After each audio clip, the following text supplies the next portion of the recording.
Welcome to the Land and Lead podcast, where we explore the real stories behind leadership transitions, the setbacks, strategies, wins, and moments of growth, all aimed at helping other leaders land well and lead effectively. I'm your host, Dr. Josh Elmore of Court Street Consulting. Today we're speaking with John Harrison, President and General Manager of WebMD Health Services. As a member of the WebMD Senior Executive Leadership Team, John has been instrumental in developing and articulating the company's vision of empowering organizations and their populations to improve well-being through personalized and strategic partnerships. An expert in understanding and implementing corporate strategies for well-being programs, John has more than 25 years of strategic client and operational leadership, focused on driving strategic engagement in a multitude of market segments and customer groups. As President and General Manager of WebMD Health Services, he leads the division in developing and implementing new innovative digital platform solutions, award-winning human-based services, and curated partner ecosystem that make a real difference in health and well-being of its users. The combination of his experience and passion for population health drives the philosophy on which the organization operates. John has helped empower organizations to create a well-rounded program that's built into their culture, offering their people the personalized tools and resources they need to achieve real results. Better health, better happiness, and well-being for all. A lifelong Oregonian, John is a passionate and proud graduate of the University of Oregon. In his free time, you will find him enjoying his family, a weekend adventure to the Oregon coast or Columbia River Gorge, or the latest Shakespeare play or Broadway show. Welcome to the show, John. Thanks, Josh. It's great to be here. And I'm really excited to get into the conversation today. So thank you. Yeah, certainly. We're excited to have you. So, John, can you share a little bit about your background and how you landed at WebMD Health Services? Yeah. So I have a very, I would sort of say a very unconventional background. You know, I have a theater arts degree from the University of Oregon, and I did a lot of acting and teaching and directing, and I've often joked that I'm a pretty good actor still in my business life.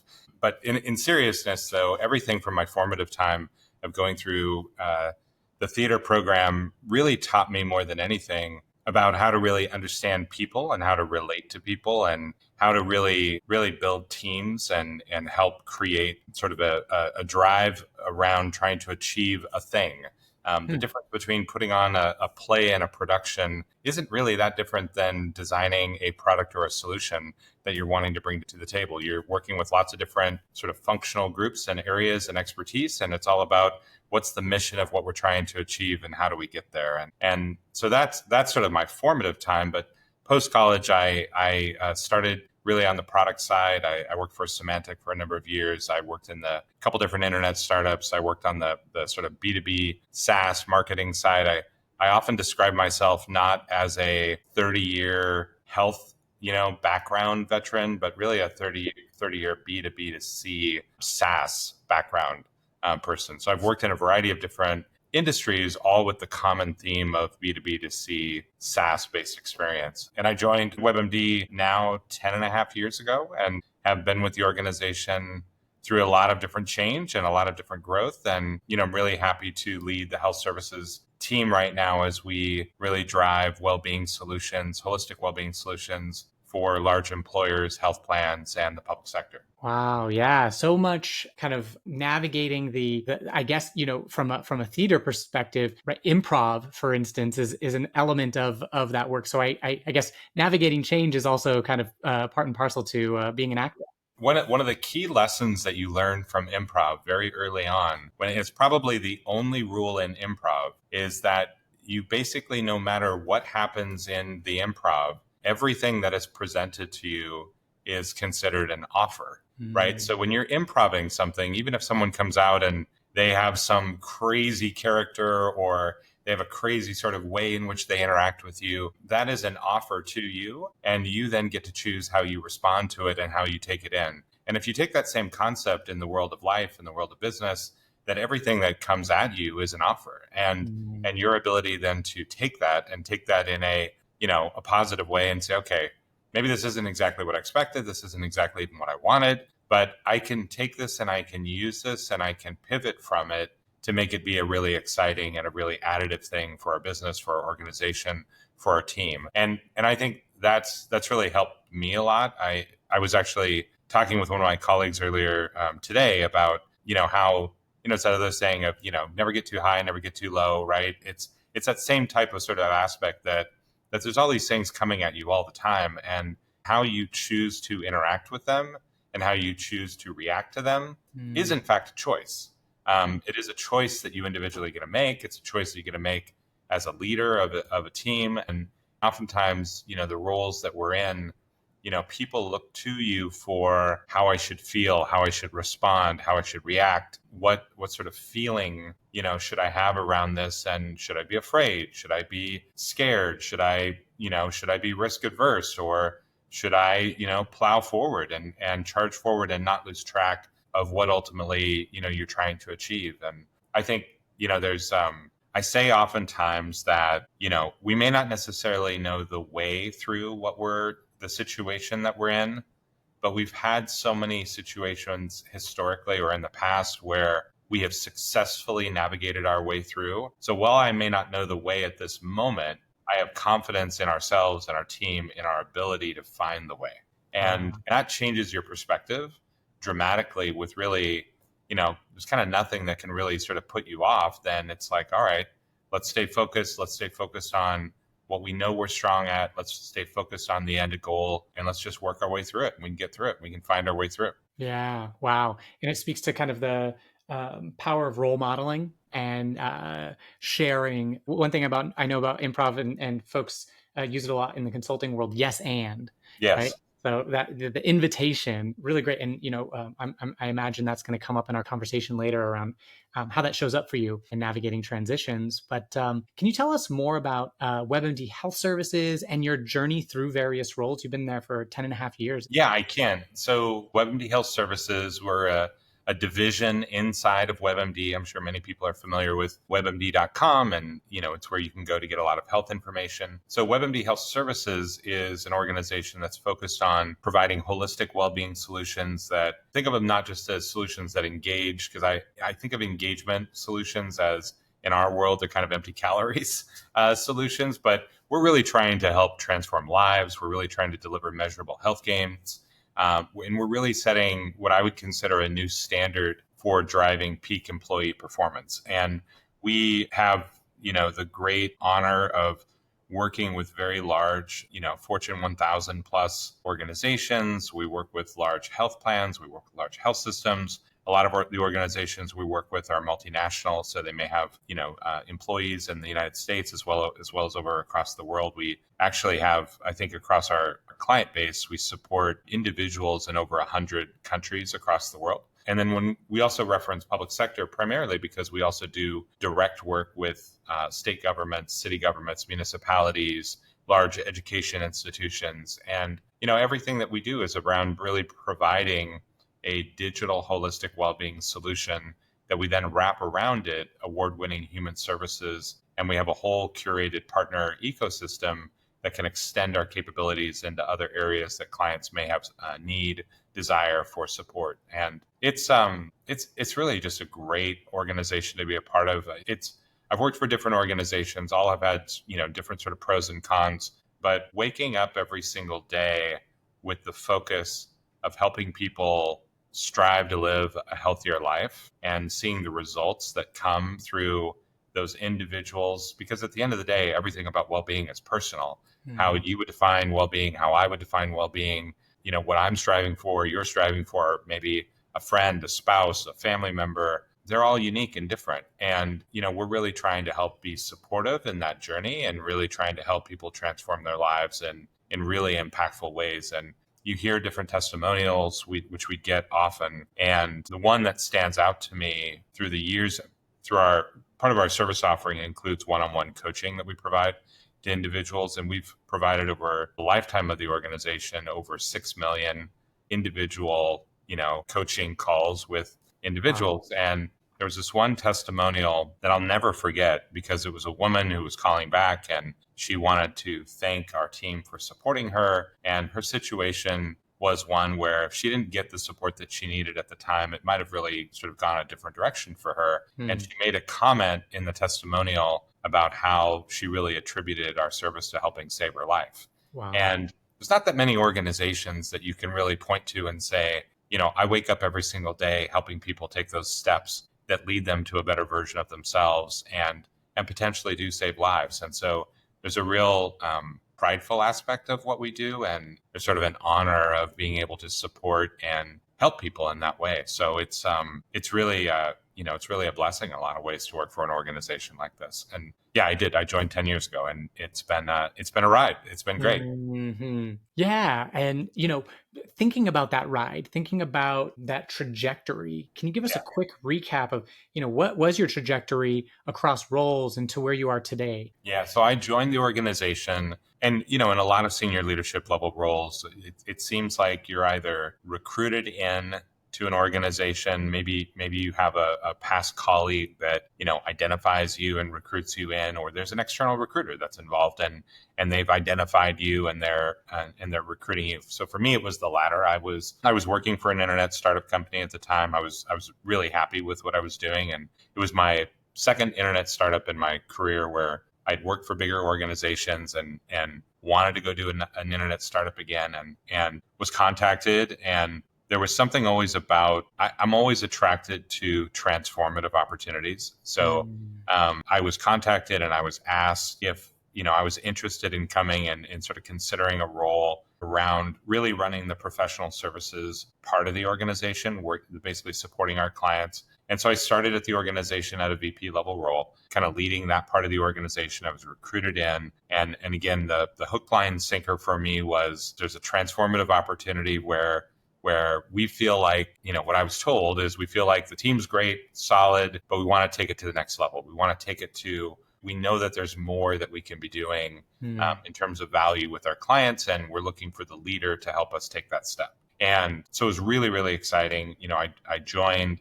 We kind of hit the ground running, did a lot of different things to kind of establish a foundation for taking some steps forward in terms of driving some of the areas of focus and improvement that were really important at the time. And then as it often happens is organizations that you join change. So I was hired in by the CEO of this division, and I think it was within the first 3 months of joining, the CEO that hired me in was actually changed out and a new CEO was brought in. Wow. And I've been in that situation a few different times in my career. And I would say that I look back on different times and I've definitely learned from how to be responsive and adaptive. Oftentimes when you have a new leadership change, one of the, I think, very natural things is to have a sense of what's next and what does this mean, and fear and things like that, which I would have had earlier in my career. But in this particular case, I was just ready for it. I was ready for, all right, this is what it is now. And let's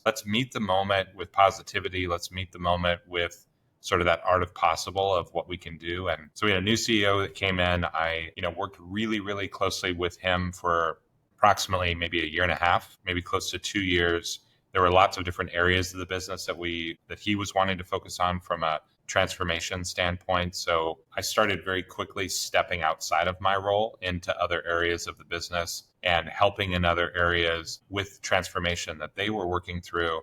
And, as things would happen, he decided then to leave after a couple of years. And I was in a natural position at that point, mainly because I think of the breadth that I had of experience in serving a lot of different aspects of the business, understanding the business very deeply, but horizontally across all aspects of it, and was given the opportunity to kind of move into his role as he left. And Wow. I've been in that role now since 2018, late 18. I have to remember exactly. But through that time, since 18, we've acquired 2 other companies. We've grown tremendously. And we've, whenever you're going through acquisition, because I've been on both sides of either being acquired or my history here is WebMD at one point was a publicly traded company. So I was here when we went from publicly traded to private, owned by private equity, but also have now, been the leader of this part of the organization as we've acquired 2 companies and integrated those companies into our organization and really built a shared vision and mission for how the best of all of those organizations coming together have now made us who we are. I'm a big believer that when you go through acquisition, it's really important to sort of honor and acknowledge that whoever you were as a company prior to that acquisition really no longer exists the day the acquisition closes anymore. It doesn't exist because you're now fundamentally something more. And similarly, the company that you acquired equally doesn't exist anymore. It's now something more. And if you can actually say that and say that to really both sets of employees of whoever we were before is wonderful and great, and we are no longer that. We are now something different. And to start to paint that picture of what you are now with a vision and a mission of what that means and the value that that presents and the opportunity that it creates really gets everyone sort of forward focused really quickly, which is what you want in those situations. So yeah, it's been a wonderful like journey and path, and very, very excited about where we are, because I think you're never done, right? You're always evolving and you're always creating, and the market's always changing, and so you're always kind of pushing yourself for what's next. Yeah. I want to pick up on a couple things that you mentioned there. One, in the change management world, there's examples of organizations themselves having ceremonies to memorialize a end of an era, and even having kind of full on events that kind of speak to, all right, we are done with this. Maybe it's a project or, an acquisition, and now we're moving on to that. So being able to give people also the space to have that moment of maybe mourning, Yeah. also gives them the ability to move on. So really interesting and powerful use case for helping people to kind of come together and kind of get that forward focus that you're looking at or thinking about. The other thing is I just want to call back to, you came into the organization and immediately 3 months later got a new CEO. So how did you navigate that as you're new? The CEO's new, but you didn't come in under that CEO. How did you navigate that? I think I have a story that's probably very similar to many others, right? In some cases you may know that change is going to happen, and in other cases oftentimes you don't. And I certainly did not. So we were actually planning a on-site meeting in kind of our main offices, and you go in the morning thinking you're going to an on-site meeting, and you're not going to an on-site meeting. You're going to an introduction of a new CEO. And wow. So those things are real. They happen. Change happens fast. I think one of the things that can be, there's actually a really great doctor. His name's I shared this in one of our in our client forum earlier this year, and I'm going to do it as much as I can from memory. But his name's Dr. Price Pritchett, and he wrote a book on change and how people approach change. And his general findings around change is that there's 3 different ways that people meet change. There are those that are advocates. So change happens. I'm an advocate for it. Yay, change is here. Let's make the best of it. Let's do all the wonderful things. There's the other group of people that really will just sit on the fence, right? Like, I'm not too sure about this. I'm just gonna kind of stand pat. I'm gonna see how this plays out. I don't want to step in. I don't want to be, negative, but I'm just going to kind of wait and see, right? That kind of wait and see approach. And then the third is actually those that are actually try and be antagonistic. They're resistant, right? They may even try and sabotage the change and not really, like, I don't agree with it. We shouldn't make that change. And we got to go back to the other way. Or we got to go back to a variation of that. And when you look at the percentage of people that fall into those buckets, only 20% of people fall into the advocate bucket for change, which means that you've got 80% that are falling into either a wait and see or an actual antagonistic approach. And I fortunately have been wired to never, ever be anything but an advocate of change. And that change for me has always been opportunity. And with change, obviously, the other, sort of most famous saying is, right, what's the most constant thing? Change. Change is the most constant thing. And so I believe in all of those things. And so what I did through that time was I really focused really quickly on, one, establishing credibility, because I think whenever you're in any sort of leadership role, and I know this also as a leader coming in, when you join an organization as a leader, or you're elevated at some level inside of an organization as a leader, you are, the first thing that you're looking for is, yes, you're doing some level of assessment, and you're trying to understand what's the lay of the land, where are the strengths and weaknesses of the organization. But everything comes down to people as well, right? So you're honestly looking for, who are those that I can trust, right? Who are those that I can trust, that I can build rapport with? Who are those that I can quickly put into a category of solid performers? I don't need to be concerned about this area. of whatever your responsibility is. And knowing that that's the way leaders think, the role that you have when you're not necessarily, many people are always in a leadership role. It's just a matter of what the scale of the leadership is that they have. Even, every CEO has a boss, right? It's the board, right? Sure. So there's always some level of accountability that exists and what we're all reporting to. Mm-hmm. And so I think that no matter where you are in your sort of leadership journey, if when you find that you have new leadership, think about the role that you would play if you were coming in that same capacity. And the first thing you're wanting to find is who's credible, who can I trust, who can I build a relationship with? And knowing those things, then that's what I did when I had a new, leader come in. Is I very quickly established credibility. I very quickly said, helped him understand this is an area of the business that is solid, that is performing, that is not something you need to be concerned about. Certainly, if you have curiosity, let's talk about all the things, but let's build a real trusting relationship. And then I also really kind of leaned into, at the time, my objective was very simple. I wanted the organization to be successful. How the organization needed to be successful, what that looked like.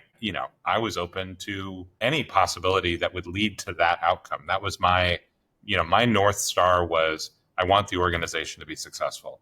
And I had confidence that no matter what path that took, I could find opportunity through that path. So it wasn't about my North Star wasn't I personally need to be X or I need to have this or I need to do this. It was I want the organization to be successful and let's figure out how we do that. And I want to be a part of the team that makes that happen. And just leaning in at that level, one, I quickly established credibility and trust. I quickly became a confidant. I quickly became someone who was asked to take on incremental levels of responsibility. And then it's about performance, right? It's about performance and how you deliver and the results that you drive. And that has always served me, that approach has always served me really, really well. And if you think about it, if you know that 80% of the people in the world are going to be adverse to change at some level, then why not be part of the 20%? Why not sort of see change as the opportunity to evolve and make things different and better versus being fearful, which is a very normal human reaction, right? So it's okay to acknowledge those feelings. It's okay to be fearful, but it's also okay to say, yes, I'm fearful. And back to your improv example, yes, I'm fearful and I'm going to approach it in this way. I'm not going to let fear be a barrier or a bind that holds me back in some way. And that's that classic kind of in the middle, wait and see. You wait and see too long and everything is passed and the opportunity's been missed. And those first few moments when you're building new relationship, new credibility, new trust, think about it. It's first impressions, right? It's everything about, you go to a dinner party and you meet somebody and the first impression is either good or it's not. And with someone new that you meet, and that's true in life and everything. And so why not at least put forth and attempt to, try and have a good first impression in all situations that you're in. Yeah. Yeah. And I guess, you having that appetite for transformation and maybe coming in fresh without maybe any history in the organization also gave you the ability to kind of raise your hand and be, hey, I'm an advocate, use me, leverage me, and giving that new leader that sense of you're there for them. I mean, you came in thinking about a transformation, but maybe not as radical as you experienced when you went into that on-site and you said, okay, this is radical transformation. Yeah, it was definitely I was expecting transformation in an area of the business, not the entire business. Right. And so that's certainly where the scope broadened. And then it became more of, okay, great. There's a lot of different, and there's a lot of different opportunities. But I think though, the other thing that I've also really tried and within my own leadership is that, I'm a really strong believer in never resting on your laurels, never feeling like you've achieved, all of the things. Constantly, I'm a big believer in the rhythm of running a business and planning, and how do you constantly challenge yourself and how do you constantly challenge, your peers in the organization, those that, that are a part of your team, to continually be looking for new and different ways to be better. Yeah. And to never be really satisfied with where we are. Because if you're striving for some level of greatness in what you're doing, the first thing you have to, I think, accept is that you'll never get there. Hmm. And so it's not about getting to a point. It's about this constant journey of striving and challenging yourself that things can be better. I do something super simple, and I've done this now for 5 years, but it forces me. It's a really simple like business hack. Mhm. I've shared it with people before, but I think it's such a wonderful thing, especially in a leadership role. You have all these meetings that you're responsible for. You have one-on-ones at different meetings. And one of the things I force myself to do, typically at the end of the year, because it's again rhythmatic with the calendar year, is I will go into my calendar and I will delete every single meeting that I own. And I force myself to reschedule and think through what are the meetings that I actually should be having and want to have. And maybe they're similar to the ones that I've been having. Maybe they're slightly different and nuanced because I want it to be more expansive. I want a different focus. I don't need to be meeting with this person at this level of frequency. And so it's just sort of this constant, like there's different ways to almost like hack yourself on how do you force that level of continual thinking and continual transformation. And that's like a super easy one for me that, you think about it, turn of the calendar year, right? Going into January, I have New Year's resolutions. I have all this sort of like feeling of newness and it's naturally a part of our life. If you can bring some of that energy into the way in which you think about leadership, it can be really transformative. And there's nothing to say I couldn't do that tomorrow if I wanted to do that tomorrow because I feel stuck or I want to sort of jumpstart things and I feel like they're not moving in the direction that I want. But there's ways to push yourself to take that step back and have a perspective on, if I was to come in fresh, even though I've been here 10 years, would I do exactly what I'm doing right now the same way? And more often than not, no matter where you are in your career, every single time you do that, you will say, no, I'd probably change this a little bit. I'd shift this a little bit. There's a little nuance here. Wow, I really want to support this person in a different way. I want to involve people in a different way. And finding those layers of sort of advancement, I think for me intellectually has really been really additive to my career. And I think it helps a lot at a leadership level. And it also creates a culture of continuous evolution and continuous change, which there's nothing wrong with any of that. Like that's a healthy part of an organization. Yeah. And, super powerful practice, kind of keeping yourself agile, keeping the organization agile through your role modeling.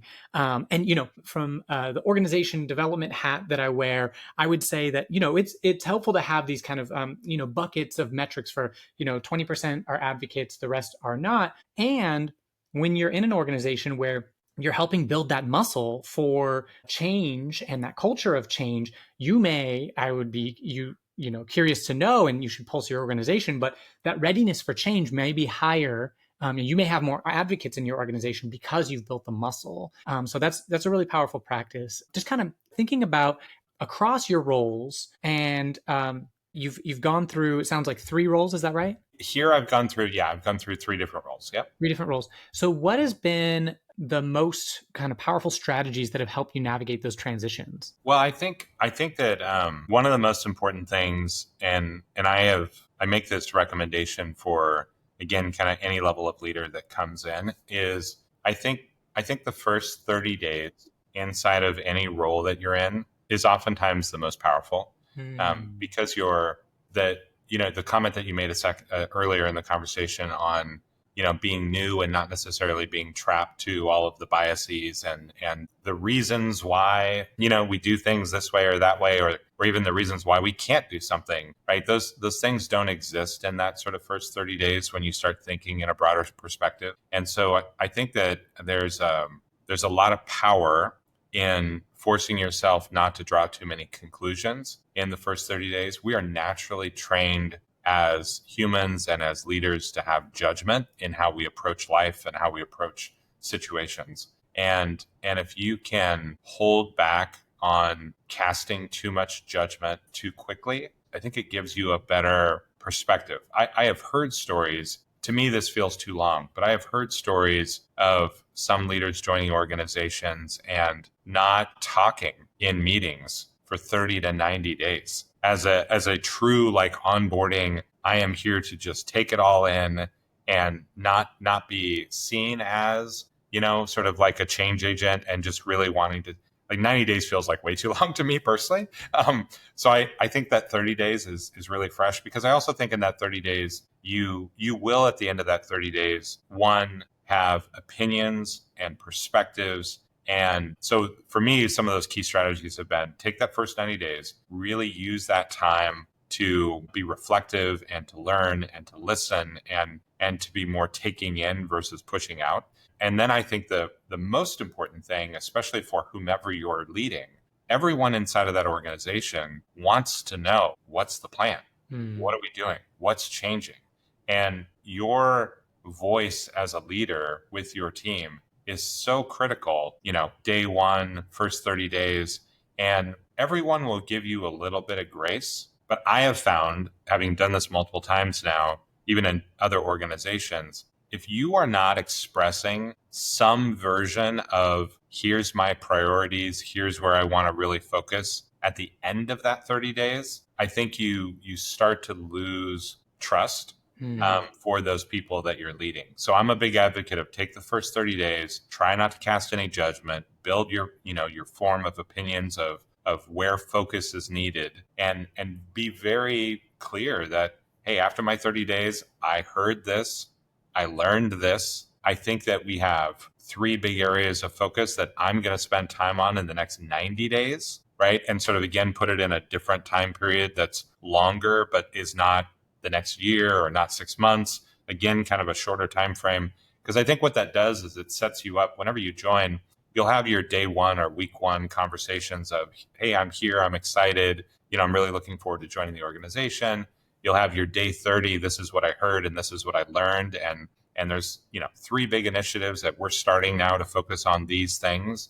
And at the end then of 90 days, so we're now 4 months in to starting, you've now made progress. You've actually made improvement. You've achieved something. And at the end of that, 4 months, that's when you can sort of get back into that kind of normal rhythm of wherever you are on the kind of broader operating calendar, and where, we're getting ready for next year's planning, or, we're really going to be focusing on, execution for the business objectives this year. And it gets you more into that normal rhythm, but it's a really easy way to kind of jumpstart yourself in, because the most important things is obviously that you learn and understand, but you've got to build trust. You've got to build trust and credibility with the team. And I don't know how else to do that without being very, very communicative and being very open and honest of, I have these impressions. Because oftentimes if you can express what your impressions are, like 90% of the people are going to say, well, that's spot on, right? That's exactly right.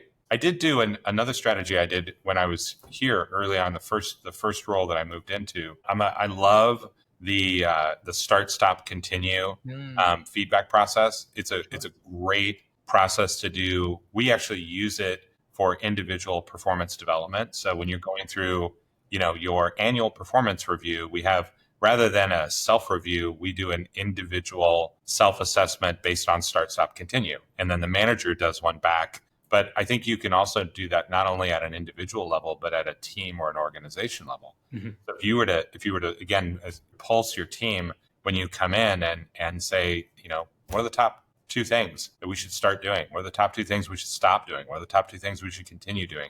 And if you do that across a broad enough organization, a broad enough part of the organization, there will be thematic elements that are truths. And what you can then do when you have some of that information and data is you can then dive into that and say, help me understand why this is a theme with those people that have been there longer, and, learn, gain perspective, form your own opinions. But again, easy tools to really help you sort of accelerate your learning in a structured way. Because oftentimes when you're just doing conversations, it's helpful and you get nuance and context, but you don't necessarily get feedback in a structured way of do this, don't do this, like, don't mess with this. This works really well. This is great.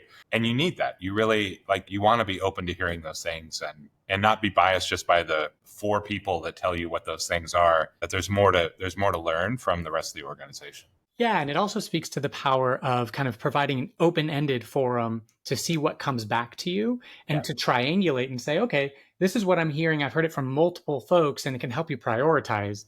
100%. So thinking about, your current role, you've been in the role for how long? I've been in this role since 2018. So it's been 7 years ish. So what makes your current role different from the past roles? And what are some wins and setbacks and how did they manifest?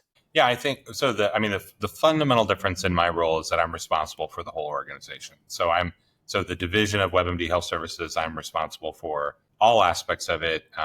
Certainly our top line revenue growth, our profitability as an organization, all departments within. So at the end of the day, our success, where we go strategically with the team, I'm responsible for leading that charge. I don't ever think of myself as singularly responsible because I'm part of a team. And while I may have the kind of ultimate responsibility and hat that I get to wear, it's really about forming the team that can work together to make those things happen. I think, some of the biggest things that I've been most proud of in the time that I've been in this role is, I referenced earlier in the conversation that we were able to do two different acquisitions of bringing in two different organizations into the fold. And sometimes you do acquisitions that are maybe they add a new capability or it's a new product line that you've acquired and you get to sort of integrate that in. And there's not necessarily a lot of overlap with your business.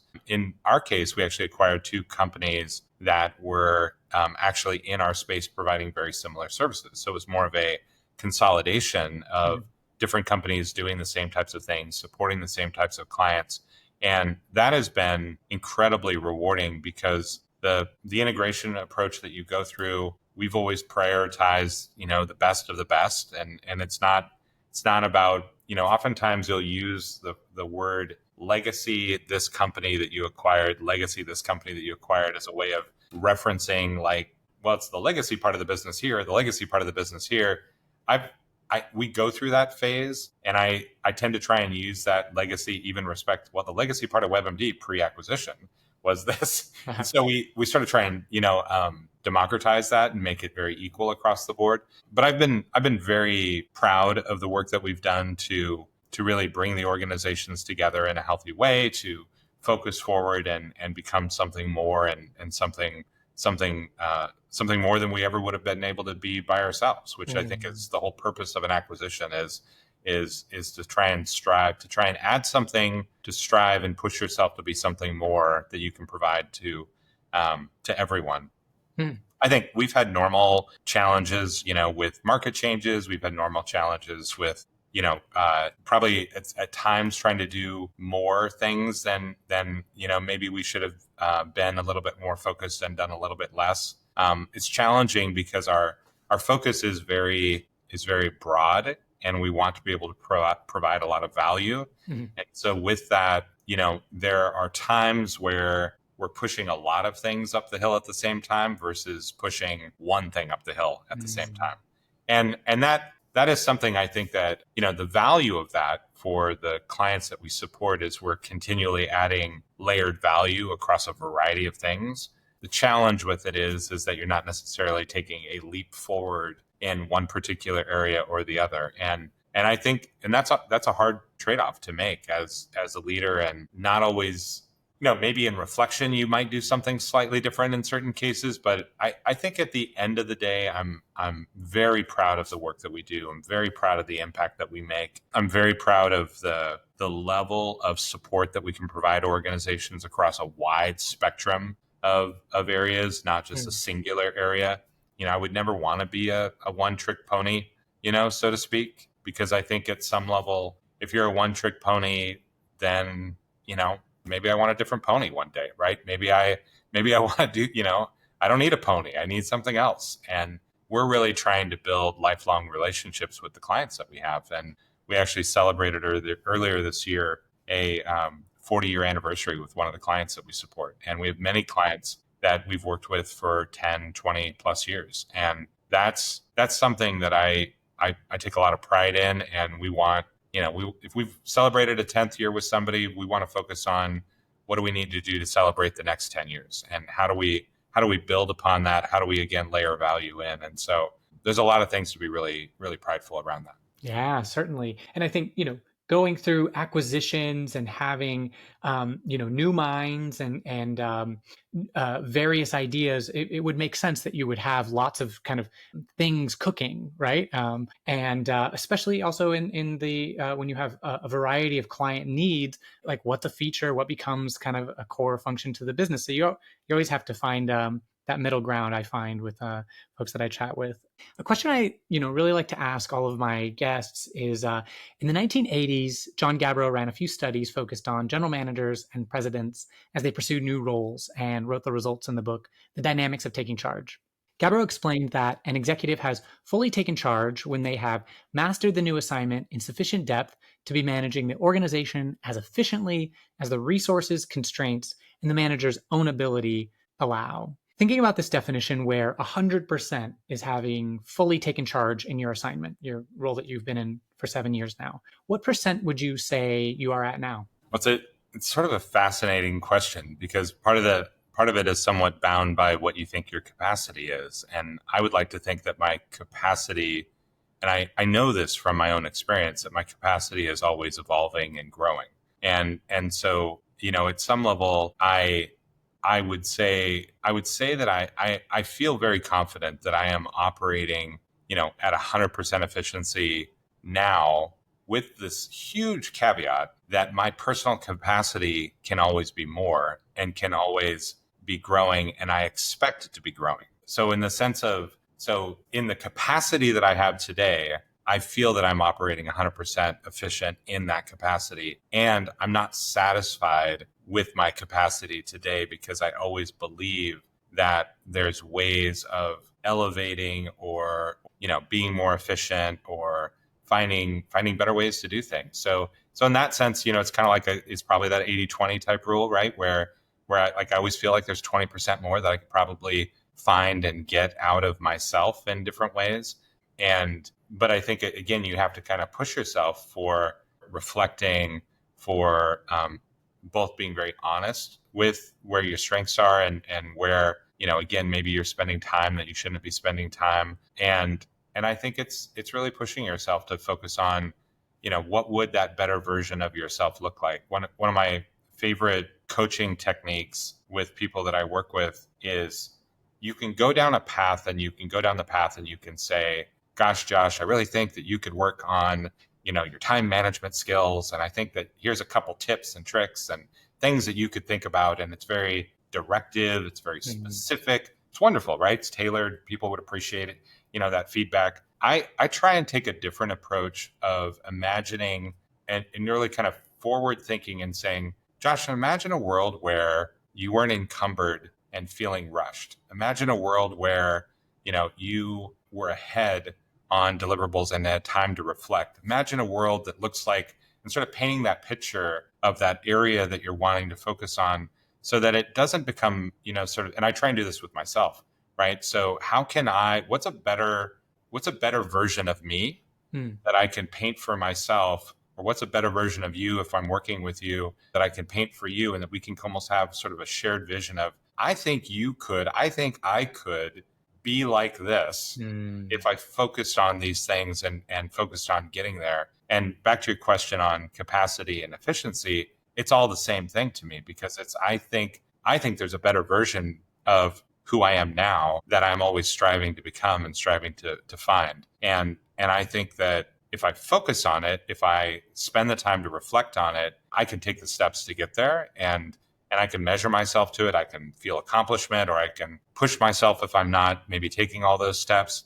But again, it's that forward thinking view. And I think if you can do that at an individual level, you can then do it at a team level, and then you can do it at an organization level, and you can have that reverberation, throughout an entire organization to be continually trying to examine in a thoughtful, appreciative way of, I believe in myself and I believe in you and I believe in us, that we can be something more than what we are today. Yeah, super powerful. And it goes back to that practice of, even you mentioned in the beginning of the conversation, right? Acting, and then we went to improv and the culture of change, and the example that you gave with looking at your calendar and deciding what to throw out and giving yourself that space to open up your capacity and have that time to reflect. So super powerful example? We did an exercise a while back, and I'll share this real quick, but I think it's very, very powerful. We were working with an organization that uses improv as a way of doing business consultation. This is now probably 5 years ago, but one of the key concepts that they brought into this particular training that has stuck with our organization for a long time is this concept of invisible rules, and that we all live with whatever role that we're in, whatever capacity we have. We all are in an organization, and we build up these biases around certain things that are not possible or we can't do because of whatever the reasons are. And if you label those things, that's an invisible rule. It's something we don't even speak about. We don't talk about. We just know that we can't do that because of XYZ. And if you can actually, one, identify what those invisible rules are, challenge yourself on, are they real? And maybe they were real 3 years ago. Maybe they were real 5 years ago. Doesn't mean that they're real today, right? And if you can continually challenge yourself on that thinking, what it does is it breaks your barriers and your sort of these artificial locks that you've put in place around creativity, around innovation, around change. And it really says, well, you know what? I used to think that, but that's actually not true. And why I find this all the time. I tell teams, I say, why would you choose to live in pain? Why would you choose to have this frustration with this thing? What are the rules that you've created around why that frustration has to be? Why can't we take a step outside of the box and go at this a different way to try and remove that feeling, those barriers, that pain, because they're not real. Like there's no one else who's going to change those things but us. And we have all the power that we can change anything we want as long as we work together and we strive to sort of create a better world. And I think that sometimes, again, it's like just finding those hooks that allow someone to take how your perspective can just like you put on a different pair of glasses and you've been seeing the same thing, but it's just like this shift, right? And it's like if you can find those ways to create that perspective shift inside of your team on a normal, regular cadence, it can be really, really powerful. Yeah. Super powerful tool for unlocking potential. Yes. So, kind of wrapping up here, John, what advice would you share with leaders currently entering a new high stakes role? Well, I think that the single biggest thing is I think it's really important to acknowledge all of the feelings that you have. Excitement, fear. I think it's really important to be grounded in, and probably a lot of this is ties to what we think about every day with holistic well-being. It's like, you got to be really grounded in yourself and grounded in what are the things that you're bringing into this high stakes situation, and be honest with yourself about, like, wow, I'm taking on a new role with bigger capacity than I've ever had. There's, lots of like amazing articles about imposter syndrome, all these things that we like, they're very real. Like everyone has felt that at a different point in time in their life. It's okay to feel that way. There's nothing, you're not unique in feeling that way. It's not abnormal to have those feelings, right? So I think it's really important to be grounded in your feelings. I think it's also really important to lead with enthusiasm, lead with passion, lead with joy. I think that more often than not, we are not always looking for the possible. And if you're moving into a new role with expanded capabilities or transformative opportunities, there is a team there. There's maybe a group of clients there that have had whatever level of history, whatever level of frustrations, whatever level of successes that are in play. And they want you to lead and be successful. And they want to be a part of the journey and the direction that you're going to help take them through. And if you can be open, honest, communicative, lead by example, be the role model that you want, them to follow, and represent themselves, I really think good things can happen. And it's, every day's new, every day's different. You're going to learn different things. But some of what we talked about earlier in terms of taking that first 30 days of non-judgment and really just trying to take in as much as possible. And the reality is you'll start forming opinions in a couple of weeks. But if you can force yourself almost not to put those opinions on paper until like that end of that 30 days and say, okay,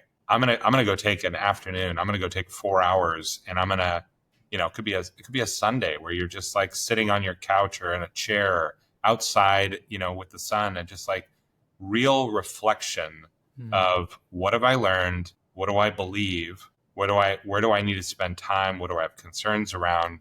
We don't do that enough, as leaders. We're constantly moving to the next thing, whether it's the next big opportunity or the next big fire that needs support. And we're constantly pulled in different directions that can feel strategic, but are often tactical in terms of getting pulled into these things. And I think it's just really, really important to find your rhythm of where you get to reflect and you get to have real thinking time. And especially in those beginning days, you never set a first impression, twice. You said it once.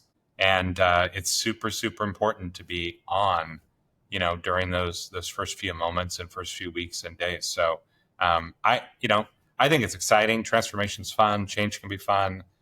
If you bring joy, if you bring excitement, people, the old adage of people want to work with people that they like has never been truer at any point in time in our life, in our history.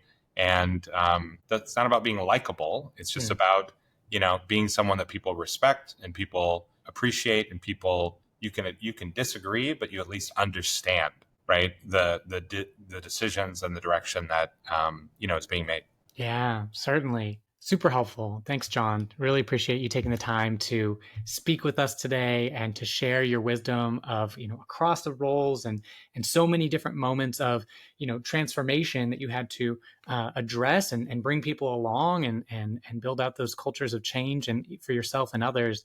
Really, really powerful. Is there anything you'd like to share about the company or what's coming up for you? Well, I think the one thing I would always share, right, is we have the pleasure of working with a lot of organizations of all sorts of different sizes that are looking for ways to really help their employees on their own holistic well-being journey. And I think the most important takeaway around well-being is directly tied to employee performance. And if you care about, which I think most leaders do, about their employees' performance and how they're productive and whether they're available and are they performing at their highest peak level, these holistic well-being programs are critical aspects of that. We all know that if you're not feeling your best self, whether it's because, you have a physical ailment, you haven't been able to get into a regular, exercise routine, your diet's off, your mental health is off, you're dealing with an aging parent, you name all the things that sort of really fall into the trials and tribulations of life. And there's ways to help. There's ways to be a part of helping people, meeting them where they are and really helping them sort of find a better version of themselves. And we're obviously passionate believers in helping with that, and we'd be certainly very excited and happy to help anyone with any of those challenges. So, anyone can go to WebMDHealthServices.com. Love to support any organization out there that's looking for support. Love it. Yeah, great stuff. Well, thanks so much, John. Really appreciate you taking the time. You as well, Josh. Great conversation. Thank you. Thanks so much for listening to the Land and Lead podcast. I'm your host, Dr. Josh Elmore. Tune in next time for more stories from leaders navigating high-stakes role transitions.